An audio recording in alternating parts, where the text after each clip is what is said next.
At Christmas dinner, my grandpa raised his glass and smiled across the table. So he said, "Do you like the house I bought you?" Every fork stopped mid-air. I blinked, confused. What house? For a second, nobody breathed. Then my mom's hand slipped off her wine glass, her face turning pale. Grandpa's smile vanished. He pushed back his chair, the sound slicing through the silence. "Show me the deed now." That was the moment everything broke. But what none of them knew, what even Grandpa didn't know yet, was that this dinner had been planned long before they ever sat down.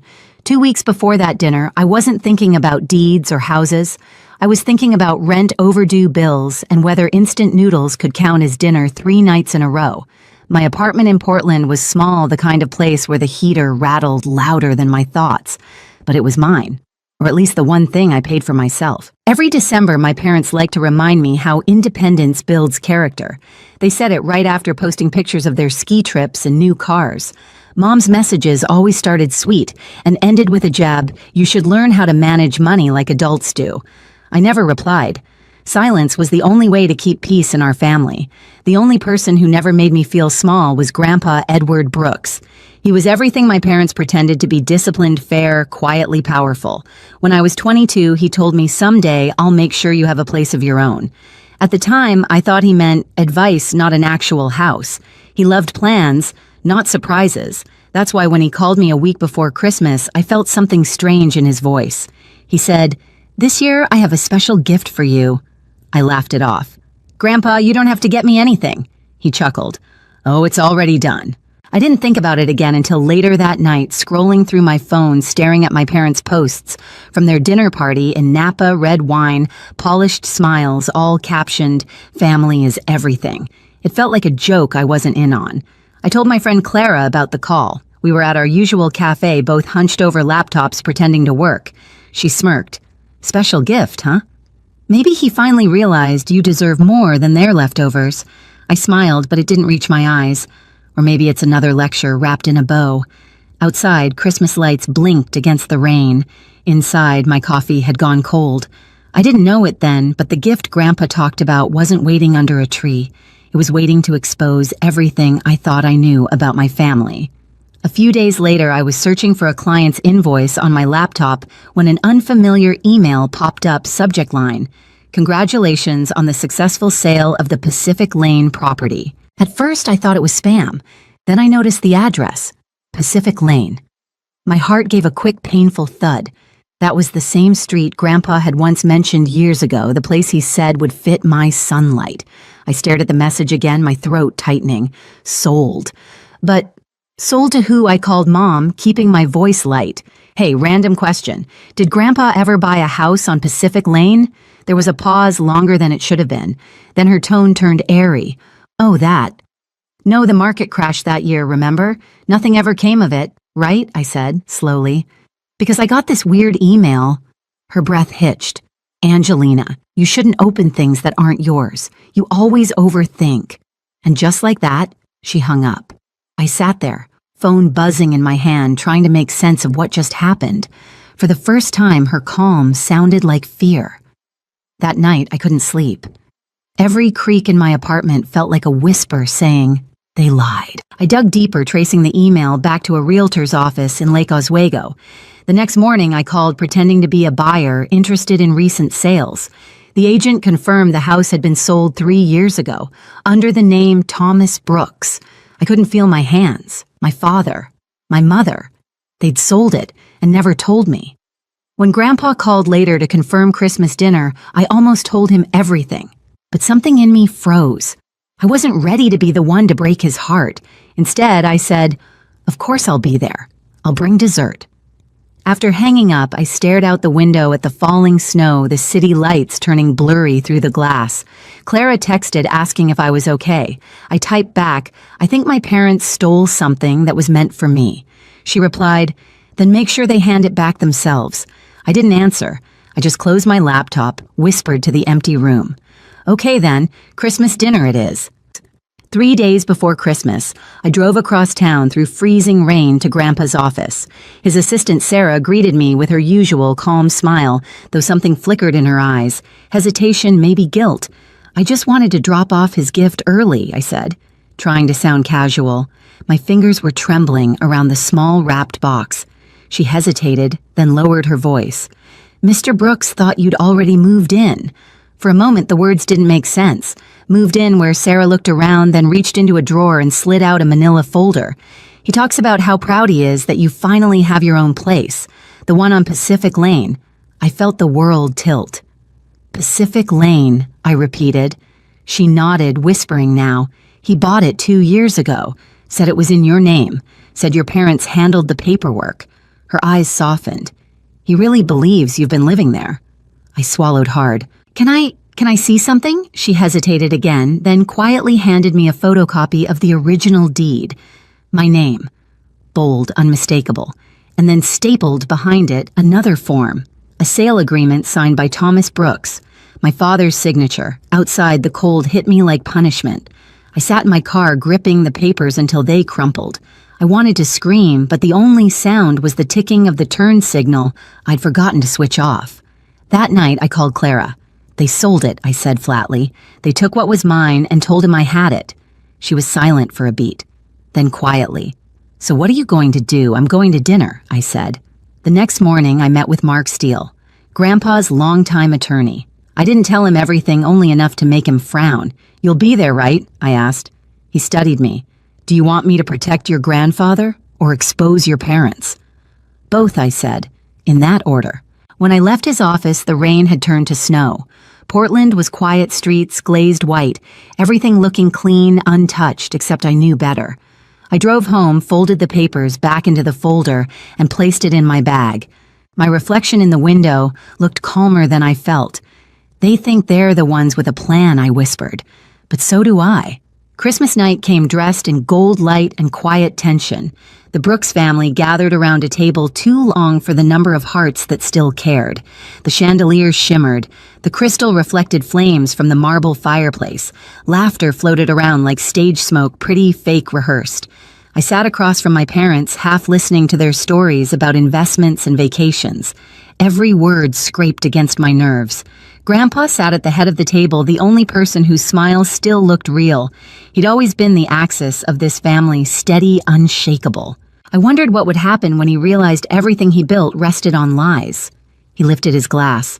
To family, he said warmly. My mother's lipstick caught the light as she smiled back. Always. I caught her eye for a second. There was something behind her expression, something that looked too deliberate. I had to bite my tongue to keep from asking why. Dinner carried on with polite conversation, the kind where everyone talks but no one listens. Grandpa asked about my work, my clients if business was steady. It's fine, I said, trying to keep my voice even. Not as profitable as selling someone else's property, though. Mom's fork clinked against her plate. Excuse me. Nothing, I murmured, but the heat was already rising in my chest. Grandpa chuckled softly, trying to lighten the moment. You always were sharp, Angie. Then, almost as if testing the air, he leaned forward slightly. By the way, do you like the house I bought you? For half a second, I thought I'd misheard.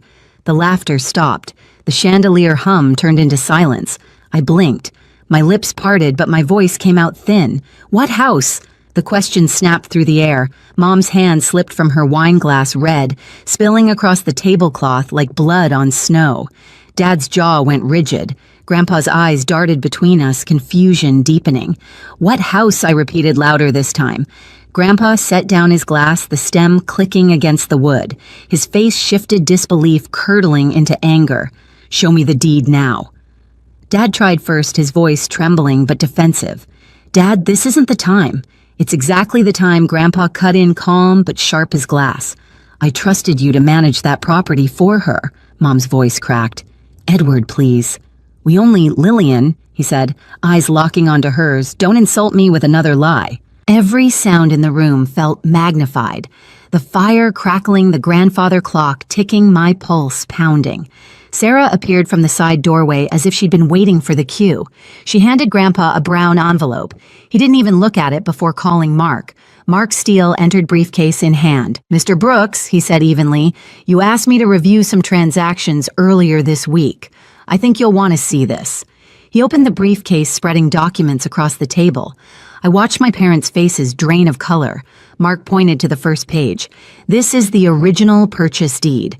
Buyer Angelina Brooks. Signed and notarized. He flipped to the next page.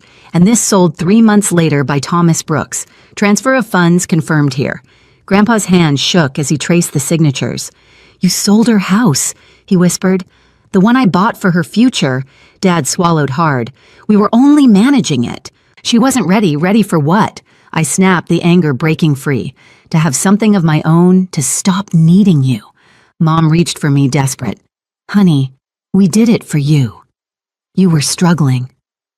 We thought I pulled my hand away. No, you thought you could hide it. The air was heavy with heat, the kind that comes before a storm. Grandpa stood then slowly, deliberately. The chair scraped the floor with a sound that made everyone flinch. From this day forward, he said, you don't speak for her again. No one breathed. Mom started to cry, mascara streaking down her face. Edward, we didn't mean to hurt her. But you did, he said quietly. And you did it while smiling across my table. He reached into his vest pocket and pulled out a small velvet pouch. A silver key slid into his palm. He looked at me. It was meant to be yours, Angie. It still is. He placed it in front of me. My hands didn't move at first. I couldn't. My throat was tight with something between relief and grief. Dad stood abruptly, his chair tipping over. We're your family, he shouted. You can't cut us out over some misunderstanding. Grandpa's eyes hardened. You're right, your family, but not mine. Silence, the kind that rings louder than shouting. Mom's voice broke again. Angelina, please. Tell him we can fix this. I finally looked up steady. You can't fix something you sold. Mark gathered the papers, placing them neatly back in the folder. We'll start reversal proceedings in the morning. Sarah stood quietly behind Grandpa, her expression unreadable. Maybe pity, maybe satisfaction. Grandpa exhaled long and heavy. Merry Christmas, he said softly, not to them, but to me. He rested a hand on my shoulder, the same hand that once taught me how to draw straight lines when I was little. You always did have an eye for balance, he murmured. Mom covered her face. Dad turned away, muttering something I couldn't hear. It didn't matter. The sound of their excuses no longer carried weight. I stood the key cold in my palm and looked around the room. The tree lights flickered. The air smelled of pine and betrayal. I'd imagined revenge would feel fiery, but it felt quiet, like the ending of a long, sad song. When I finally stepped outside, the night air sliced my cheeks.